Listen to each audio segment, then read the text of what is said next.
What am I doing with my life? I'm 31 years old and I feel like I'm still figuring things out. Everyone I graduated with is having kids, settling down. Oh look, Zach just bought a new house. Oh wow, Taylor got engaged.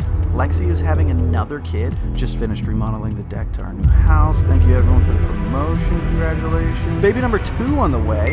Harry Styles sells out Madison Square Garden, 15 shows. Wow. That dude's younger than me and look where he's at. That guy's already achieved so much. Why is life so hard? This video is called The Curse of Comparing. So I feel that in the rise of social media, we've lost authenticity of reality.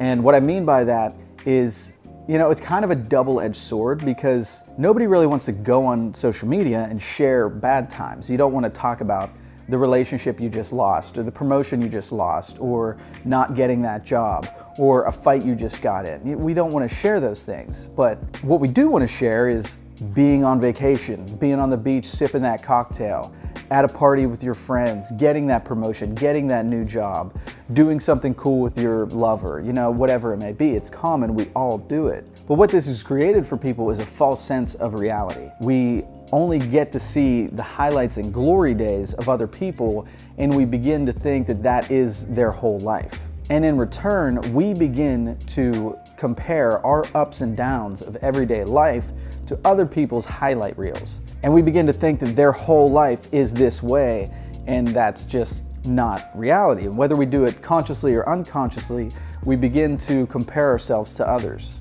And it becomes really toxic, and for a lot of people like myself, it can begin to take a big toll on yourself. So being the creative person that I am, and the anxious person that I am, I compare myself to others quite a lot. I've just always held myself to a higher standard. I just have big goals and dreams and aspirations for my life. And I have this weird thing where when I see somebody else that's like the same age as me, or especially even younger than me, and they're farther ahead than I would like to be, I get really in my head about it and really overwhelmed.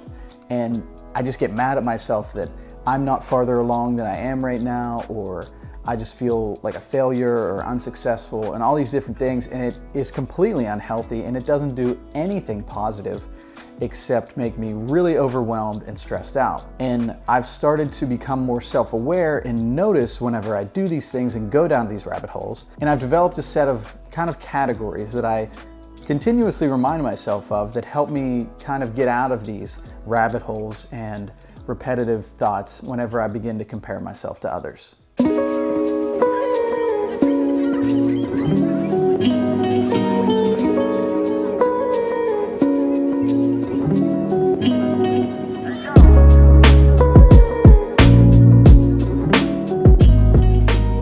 All right, I'm sitting here on the beach. I wanted to get out of my apartment, give you guys a better scenery. All right, my first thing on this list is something that's pretty simple, but I feel like it's something we all forget to do, and that is to practice gratitude.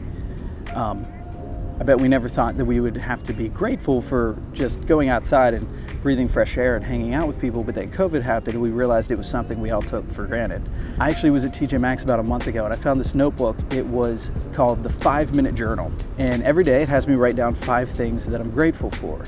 And it's kind of nice to just take a step back and just remind yourself of the little things in life that you're grateful for. Family, friends, breathing fresh air, listening to good music, just could be anything, really simple things. And it's pretty grounding to do that every once in a while. And it's something that we have to keep coming back to remind ourselves that we always need to be grateful for things in life and be grateful for what we do have, not what we don't have. Number 2 on this list is probably my most important thing, and the thing that I have to remind myself the most, and that is, remember this: everybody figures things out at their own time. There is no script to life, and there is no time schedule on when we have to figure out things in life. I hate that society makes it that there's like age markers where you have to figure things out, and when you have to be married and settle down and have kids and do this. It sucks. That's not the way things are anymore. I have friends that went to school, changed their career 3 times, graduated and have a job of doing something they didn't even go to school for. I have friends that got married at 21, had kids at 25, and bought a house and settled down. I have other friends in their 30s and 40s that are just now getting into their careers and figuring things out. I have a cousin that just had her first baby at 36 years old. Here's a cool story. When I was in Los Angeles, my pap is friends with this guy named Donald Belisario. Google him. He created NCIS, JAG, Magnum PI. He's an amazing producer. And he told me this story over the phone, that he did not sell his first script until he was 42 years old. He now has his own Hollywood star and is a multimillionaire. But he didn't sell his first script until he was 42 years old. Especially in the creative world, we need to give ourselves a break because it is a challenging field to be in.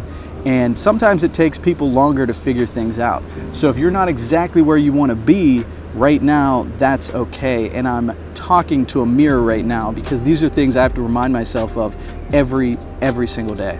The next one is to focus on your strengths. When we compare ourselves, we tend to compare our weaknesses and what we could do better to what other people do good. Somebody might be the greatest football player and you might not be, but maybe you are amazing at writing and that person can't write for shit. You know, everybody has their own talents. And when you compare certain things that you wish you could do better, you're not looking at your strengths. So we need to take a step back and look at what we can do and be appreciative for the strengths that we do have and what we can accomplish in life. The next one is inspiration over envy. Use others as inspiration rather than being envious or jealous of them. There's a lot of people on YouTube that I watch and I get really worked up and frustrated and overwhelmed that I know my videos aren't as good as theirs, or that I don't have the equipment or technology that they have to make my videos what they could be, or just simply that they have 1 million subscribers and I have 9,000. Don't be jealous or envious of these people. Look at them as inspiration and where they came from and use that as motivation to put you to the next level or boost you to the next level. It's very easy to get jealous of somebody or be envious of somebody, and it's very hard to see them as somebody that you should look up to. And that's another thing that is helpful to remind yourself.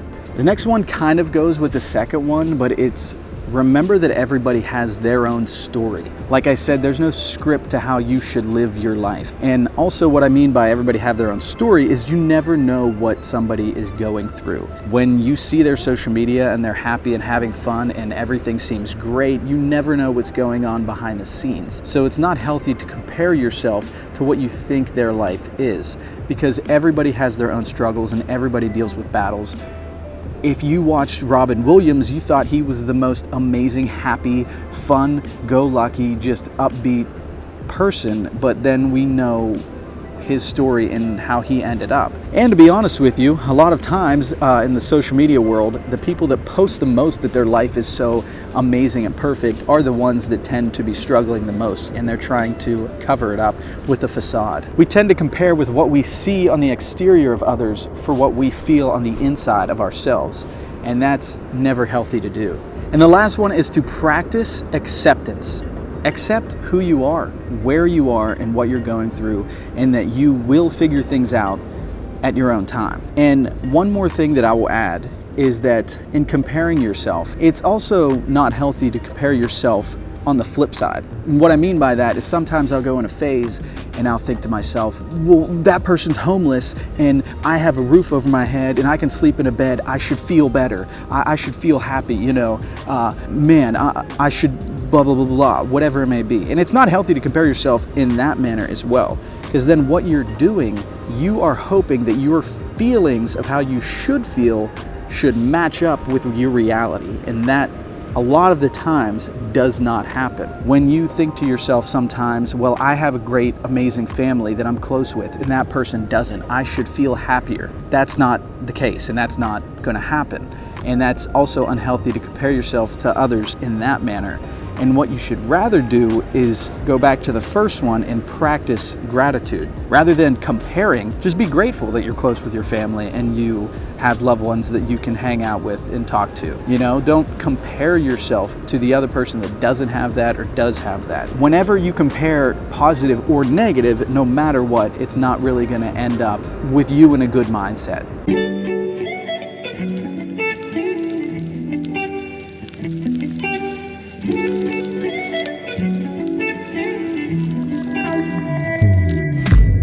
So in conclusion, we all compare ourselves, whether we do it consciously or unconsciously, or whether we want to or not, we all do it in some way, shape, or form, some bigger than others. Every once in a while, we need to take a step back, assess the situation and what we're doing, and just kind of come in tune with our emotions and go through this list that I just shared with you right now and kind of look at things from the outside in. And if we can do some assessing with ourselves and practicing these techniques over and over again, they will help. Like I said, you're not going to do it once and just feel great. You got to just kind of remind yourself, keep going back to these things whenever you go down these rabbit holes and get overwhelmed and frustrated. I do it all the time. So that's my tips and thoughts of what helps me, and I hope can help you too. So if you're still watching, thank you so much. This is the end of this video. I've been working on a lot and I'm excited to share what I have with you for 2023. So come back and I'll see you again. Peace out.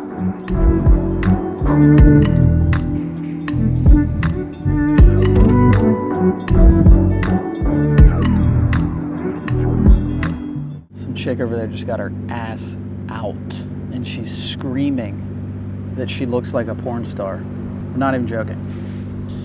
Anyway, back to my really serious video.